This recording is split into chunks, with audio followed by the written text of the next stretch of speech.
Hello dear students. 10वीची परीक्षा जवळच आलेली आहे आणि तुम्हाला ह्या परीक्षेच्या दरम्यान आलेलं जे टेन्शन आहे, स्ट्रेस आहे, खूप सारी एन्झायटी आहे, ती कशी घालवायची याच्यासाठी मी काही सिरीज जे सुरू केलेलं होतं त्या सिरीजचा पहिला भाग होता. देवदादाशी आपण गप्पा मारल्या. त्यानं तुम्हाला एक्झामच्या ह्या पिरियडमध्ये तुमचं बिहेवियर, तुमचा स्टडी, तुमचं डाएट कसा असला पाहिजे, त्यानं काय केलेलं होतं, अशा खूप साऱ्या इम्पॉर्टंट अशा टिप्स तुम्हाला दिलेल्या होत्या. आता ह्या सिरीजचा पुढचा भाग म्हणून मी आज आपल्यासोबत घेऊन आले आहेत अल्जेब्रा आणि जॉमेट्री ह्या विषयांचे एक्सपर्ट असे टीचर श्री शिवराज सर. आता हे शिवराज सरांच्या बाबतीत थोडीशी माहिती सांगते. गेले 10 वर्षांच्या पेक्षा जास्त त्यांना अनुभव आहे. 8वी ते 10वीच्या मुलांना ते अल्जेब्रा जॉमेट्री हे दोन्ही विषय शिकवतात.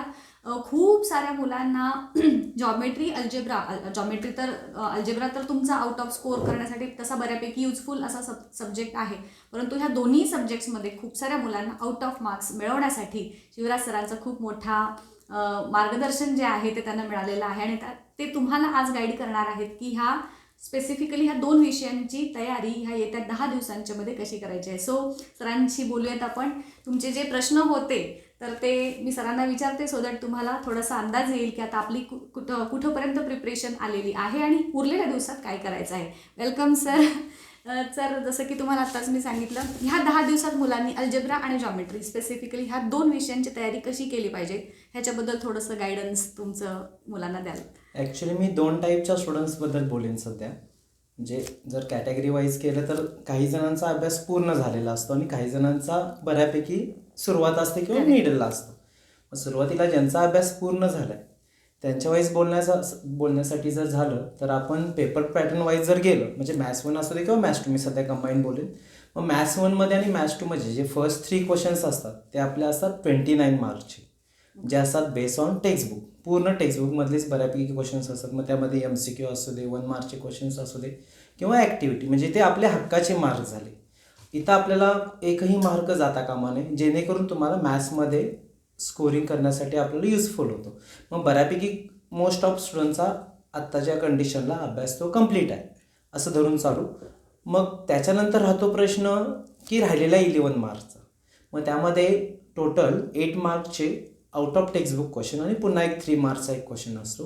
मग त्याचा अभ्यास कसा करणं हा महत्त्वाचा असतो, कारण की काही जण म्हणजे जसं आपल्या काय डी मार्कचे डी टाईपचे क्वेश्चन, ABCD टाईपचे जे क्वेश्चन्स होते आपल्याला थोडेसे जास्त होते. 75चा आपण दिल्यामुळे त्यामध्ये वेटेज जास्त होतं, यामध्ये थोडंसं वेटेज कमी. पण ते पण महत्त्वाचं आहे, कारण की ते मार्क्स जर आपल्या हातून गेले तर नाही बंद असेल तर 8+3 म्हणजे 11 मार्क्स जर आपल्या हातून गेले तर आपल्या स्कोरिंगमध्ये खूप फरक पडतो. मग त्यामध्ये आपल्याला मिळवण्यासाठी काही ट्रिक आहेत म्हणा किंवा काही गोष्टी आहेत की त्या आपल्याला कराव्या लागतील. मग त्यामध्ये फर्स्ट ऑफ ऑल की जसं म्हणलं की मी मगाशी की ते तुमचे जर 29 परफेक्ट असतील तर मग आपण पुढे जाण्यासाठी आपल्याला जास्त प्रॉब्लेम किंवा फेस करावा लागत नाही किंवा जास्त अडचण पण येत नाही. आता त्याच्यासाठी आपण काय करू शकतो? आता त्याच्यासाठी आपण नवनीत किंवा तुमच्या स्कूलचे वेगवेगळ्या क्वेश्चन पेपर असू दे किंवा वेगवेगळ्या प्रकाशनचे जे पेपर सेट मिळतात त्याच्यामधील आपण बाकीचे क्वेश्चन्स थोडेसे साईडला ठेवून, म्हणजे first question, second and third question साईडला ठेवून क्वेश्चन नंबर 4 आणि क्वेश्चन नंबर 5ची जास्त रिव्हिजन केली पाहिजे. आता एक मुलं काय करतात की त्याचे पेपर सॉल्व करतात, मान्य आहे, म्हणजे स्कूलमध्ये एकेकांना आपण सांगतात की 5-5 क्वेश्चन पेपर सॉल्व करा. मग त्यातले पहिले 3 क्वेश्चन तर तुम्ही इझिली सॉल्व करता आणि 4 आणि 5च्या क्वेश्चनमध्ये आपण हेल्प घेतो गुगलची, की जी माझ्या मते पूर्णपणे चुकीची आहे. म्हणजे आपल्या काही असं करत नव्हतं की आपल्याला गुगल वगैरे काय अवेलेबल होतं वगैरे. काय करतात, आपल्याला प्रश्न जमत नाही ना, टाईप करा गुगलवर किंवा इमेज स्कॅन करा, ॲन्सर मिळालं कॉपी करा. म्हणजे इथं तुम्ही डोक्याचा कुठं वापर करता. आता तुम्ही ठीक आहे गुगलचा वापर कराल वगैरे, नो डाऊट, पण तुम्ही एक्झाममध्ये तर गुगलचा वापर करू शकत नाही.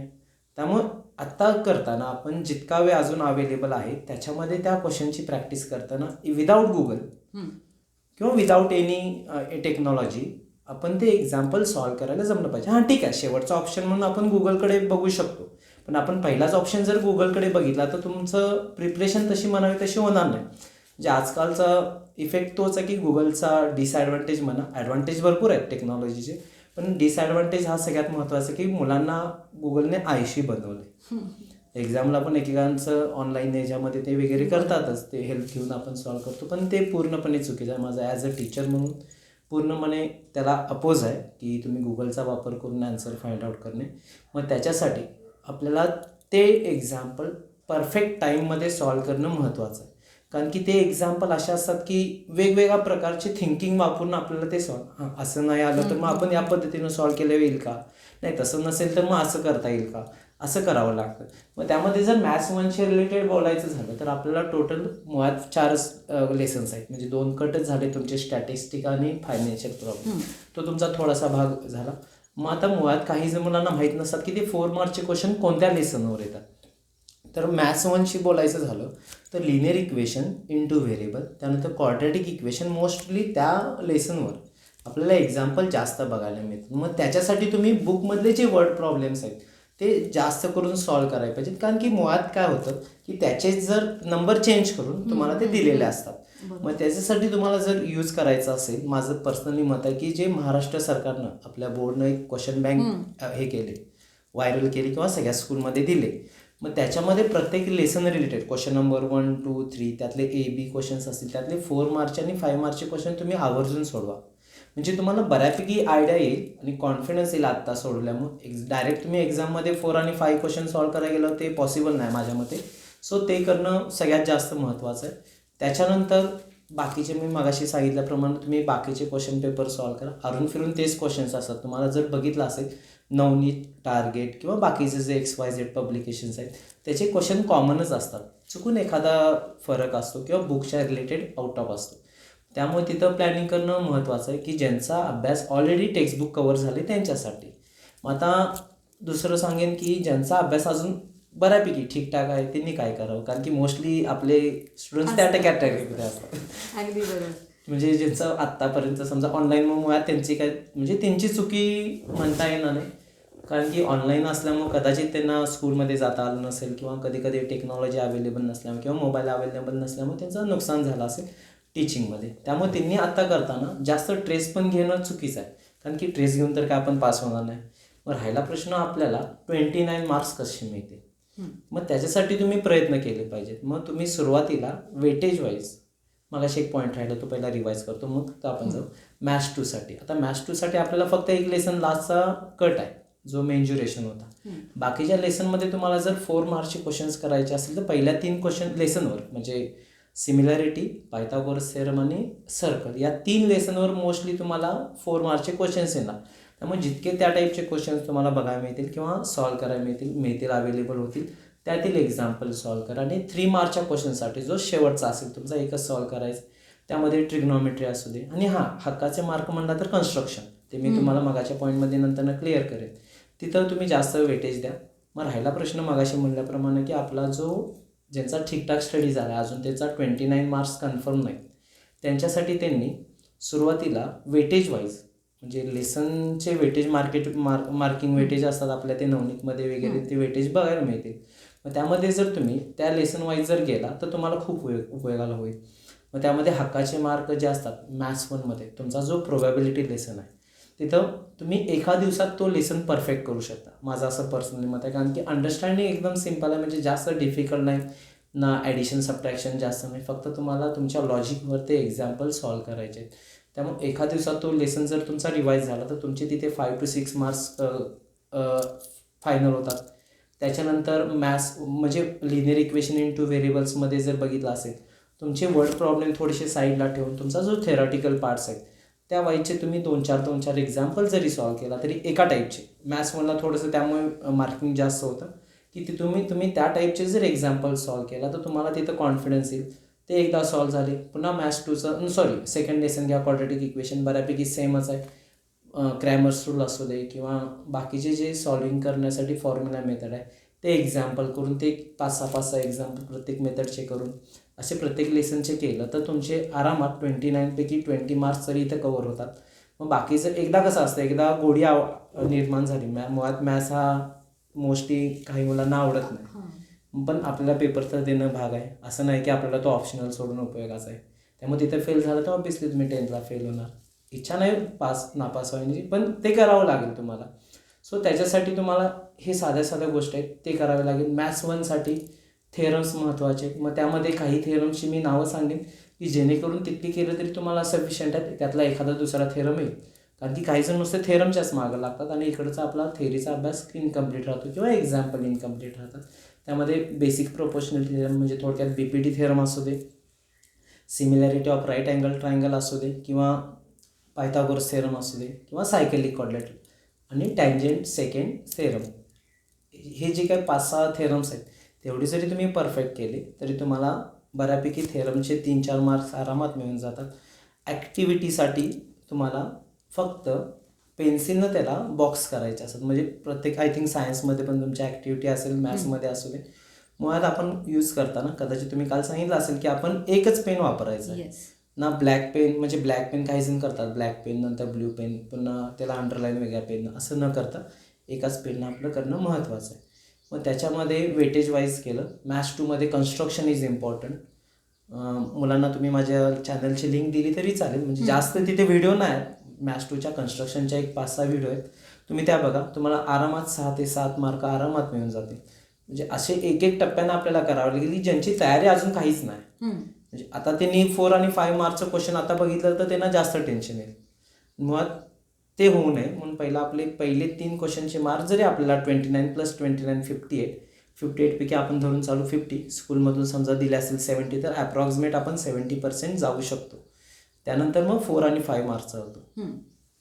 ओके. सो आता तुम्हाला एक कळालं असेल, म्हणजे सायन्स असू देत किंवा मॅथमॅटिक्स असू देत, क्वेश्चन तुमचं जे टेक्स्टबुक आहे, टेक्स्टबुकचा प्रॉपर थरो स्टडी हा एक ऑप्शन अजिबात तुम्ही तो स्किप करायचा नाही आहे. कुठलाच चॅप्टर असू देत मग तो, कारण मॅक्सिमम प्रश्न हे तुम्हाला टेक्स्टबुकमधलेच विचारले जाणार आहेत. तसं सरांच्या पण ह्याच्यावरून तुम्हाला, म्हणजे सायन्सचं तर आहेच, मॅथमॅटिक्सचं पण सरांनी त्याच पद्धतीने सांगितलं. सर आता जसं की परीक्षा आहे तर 10 दिवसांवरती, तर काही डूज अँड डोंट्स तुमच्या विषयाशी रिलेटेड असं काही तुम्हाला सांगावं असं वाटतं का?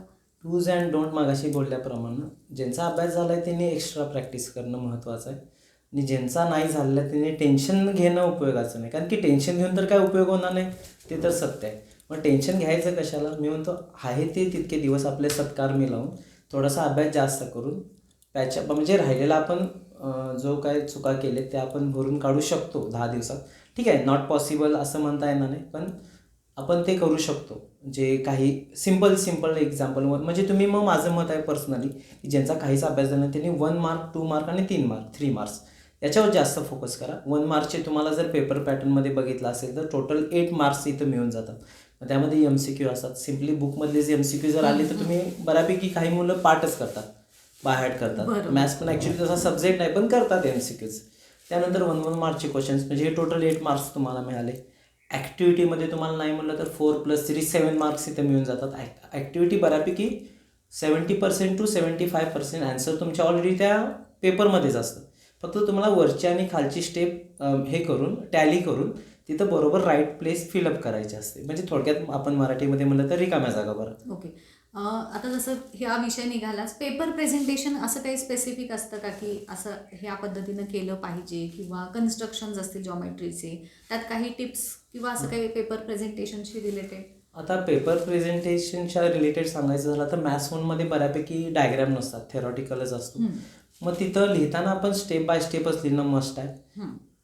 आणि राहिला प्रश्न ॲक्टिव्हिटी, काही जण मुलं काय करतात की फक्त ॲक्टिव्हिटीचे आन्सर लिहितात आणि सोडून देतात, पण तसं करायचं नाही. ॲक्टिव्हिटीला आपल्याला पूर्ण ॲक्टिव्हिटी ॲज इट इज लिहायचं आणि जिथं फिल इन द ब्लँक्स असेल तिथं ते आन्सरला, जर समजा बॉक्स असेल क्वेश्चन पेपरमध्ये तर तुम्ही तिथं बॉक्स करा, काही वेळेला अंडरलाईन असेल तिथं अंडरलाईन करणं हे महत्त्वाचं आहे. आणि मॅथ्स टू रिलेटेड फिगर महत्त्वाचे आहे.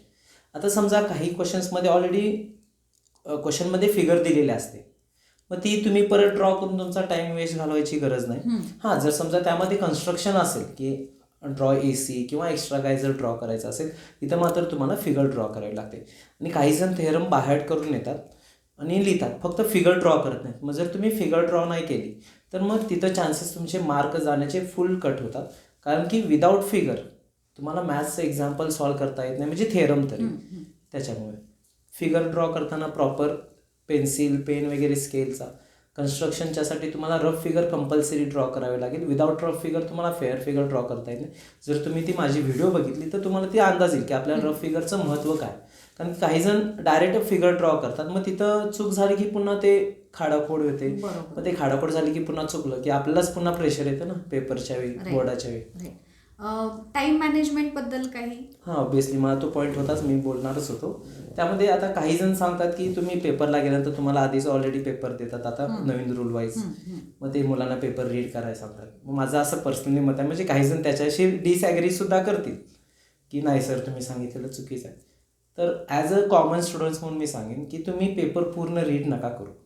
आता याचा डिसॲडव्हान्टेज कसा होतो, आता समजा मी पेपर ओपन केला, हा क्वेश्चन रीड करत गेलो 15 मिनटं पहिल्या ठिकाणी, आणि समजा क्वेश्चन नंबर 4 आणि 5 भले आपण तयारी केली असेल पूर्ण, समजा क्वेश्चन नंबर 4 आणि 5 जर तुम्हाला येत नसेल, असं होऊ नये पण समजा येत नसेल, ते डोक्यात राहतं, सायकोलॉजिकल आपल्याला टेन्शन येतं. मुळात मग ते 4 आणि 5 येत नसेल तर आपण टॅली करतो की अरे माझे 8 आणि प्लस 9 11 मार्क तर इथं जाणार, मग राहिलेल्या 29 मार्क्समध्ये जर समजा चुकलं तर काय होणार, म्हणजे नाण्याच्या दोन बाजू असतात. मग त्याचा परिणाम सुरुवातीला होतो, म्हणजे सुरुवातीला जर पेपरला टेन्शन तुम्हाला आलं तर मग जिथं बरोबर होतं तिथं पण आपले चुकायचे चान्सेस जास्त होतात. मॅथ्स असा विषय आहे की पहिली स्टेप तुमची चुकली की ऑटोमॅटिक खालच्या स्टेप चुकत जातात. त्यामुळे माझं तर पर्सनली मत आहे तुम्ही फर्स्ट क्वेश्चन वाईज एक एक सॉल्व्ह करत जावं. आणि हां, की मुळात जो 5 आणि 6चा क्वेश्चन नंबर 4 आणि क्वेश्चन नंबर 5 त्याच्यासाठी तुम्हाला जास्त टाईम लागतो. काही जण मुलं काय करतात की 3 क्वेश्चनपर्यंत निवांत टाईम घेतात, नंतर 4 आणि 5चा क्वेश्चन जसा टाईम कमी राहतो, मग ते थिंकिंगसाठी वेळ नसतो, आणि जसं जसं टाईम कमी होत जातो तसं आपलं टेन्शन येतं, टेन्शन आल्यामुळे थिंकिंग होत नाही. त्यामुळे पहिले 3 question as much as possible जितके तुम्हाला स्पीडमध्ये नाही म्हणत मी, म्हणजे स्पीडमध्ये आणि चुकायचे चान्सेस असतात, पण त्या टाईममध्ये तुम्हाला जितका टाईम कमी घेता येईल तितका तुम्ही तिथं घ्या. कारण की MCQs 1 मार्कच्या क्वेश्चनसाठी आय थिंक मला वाटत नाही जास्त वेळ लागत असेल. किंवा तुमचा MCQ जर येत नसेल एखादा, तिथं लिहून ठेवा, ब्लँक स्पेस सोडा, नंतर पुढं करा. म्हणजे नाहीतर काय करतात उगाच आपण विचार करत बसतो की त्या 1 मार्क्ससाठी आपल्याला काय करायचं आहे, म्हणजे कसा आन्सर येईल किंवा काय आन्सर येईल. मग तिथे आपले 5 to 6 मिनिट्स जर गेले तर पुढं आपलं तो असे साठत गेले की ते पुढं ड्रॉबॅक होतं की 4 आणि 5साठी दोन्हीसाठी सेम ट्रिक, म्हणजे मॅथ्स 1साठी असू दे किंवा मॅथ्स 2साठी. फर्स्ट क्वेश्चन तुमचा मिनिमम 10 मिनिट्समध्ये झाला तरी सफिशियंट आहे. टोटल 8 क्वेश्चन सॉल्व्ह करायचे असतात. आपण 1 मिनिट धरू एका क्वेश्चनसाठी, तरी 8 मिनिट्स, मी एक्स्ट्रा 2 मिनिट्स घेते. त्यानंतर ॲक्टिव्हिटी लिहिताना पुन्हा सेम, ॲक्टिव्हिटीमधले काही आन्सर येत नसतील, तुम्हाला ॲक्टिव्हिटी येते, थोडेफार आन्सर येतात, मग ते पहिला पूर्ण ॲक्टिव्हिटी लिहून घ्या, जिथं स्पेस जितकी जागा आहे तितकी स्पेस सोडा, पूर्ण ॲक्टिव्हिटी लिहून घ्या. म्हणजे जेणेकरून जरी समजा तुम्हाला नंतर ते आठवलं की आपल्याला आन्सर इथे येतं, आपण तिथं फिलअप करू शकतो. नाही तर आपण तिथंच तिचा विचार करत बसतो पेपरमध्ये आणि आपण टाईम घालवत बसतो, म्हणजे आपला वाया घालवतो थोडक्यात त्या ठिकाणी. मग त्याचा फटका आपल्याला 4 आणि 5च्या क्वेश्चनसाठी होतो हमखास. ओके, म्हणजेच हे पण खूप महत्त्वाचं आहे. तुमच्या प्रश्नाचं जे वेटेज आहे, मार्क्स किती आहेत त्याच्यावरून त्याला वेळ किती द्यायचा हे पहिल्यांदा तुम्ही ठरवून टाकायचं. साधारण तुमचा पहिला प्रश्न 10 मिनिटात पहिला हा झाला पाहिजे, जेणेकरून तुम्हाला जे मोठे प्रश्न असतील तो विचार करायला पण वेळ मिळेल आणि व्यवस्थित त्याचं प्रेझेंटेशन करायला पण वेळ मिळेल, हे लक्षात घ्या. सो आता आजच्या सरांनी जी आपल्याला इन्फॉर्मेशन सांगितली की तुमचं प्रेझेंटेशन कसं असलं पाहिजे, लास्ट मिनिट रिव्हिजन कशी झाली पाहिजे, त्यानंतर अभ्यास करताना डूज अँड डोंट्स, कशाला जास्त वेटेज दिलं पाहिजे, कशाला इम्पॉर्टन्स नाही द्यायचं आहे, ह्या सगळे पॉईंट्स आपण आजच्या लेक्चरमध्ये, आजच्या ह्याच्यामध्ये डिस्कशनमधून तुम्हाला क्लिअर झालेले असतील.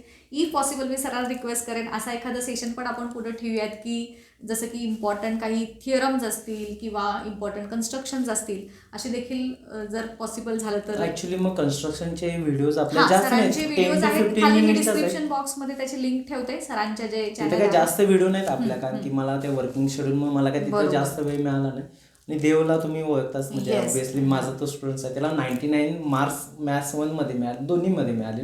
ॲक्च्युली तो 99 मार्क्स मिळालेले होते, पण तो रिचेकिंगला टाकणार होता 1 मार्क्ससाठी, म्हणजे त्याला एवढी गॅरंटी होती की 100 होता. म्हणजे असे गौरव कदमला आपल्या 99 पडले, 100% पडलेले, ॲक्च्युली त्या मॅथ्सला 100 पडलेले, वेदांतिका वगैरे असे आपले स्टुडंट्स आहेत की त्यामुळं त्यांनी जो स्टडी केला त्याचंच मी तुम्हाला आणि माझ्या अनुभवाचं बोल तुम्हाला सांगितले. फक्त आता तुम्ही टेन्शन घेऊ नका. नाही, एक्झॅक्टली. आता सरांच्या गायडन्समुळे तुम्हाला अजून थोडासा कॉन्फिडन्स बूस्ट झाला असेल, है ना.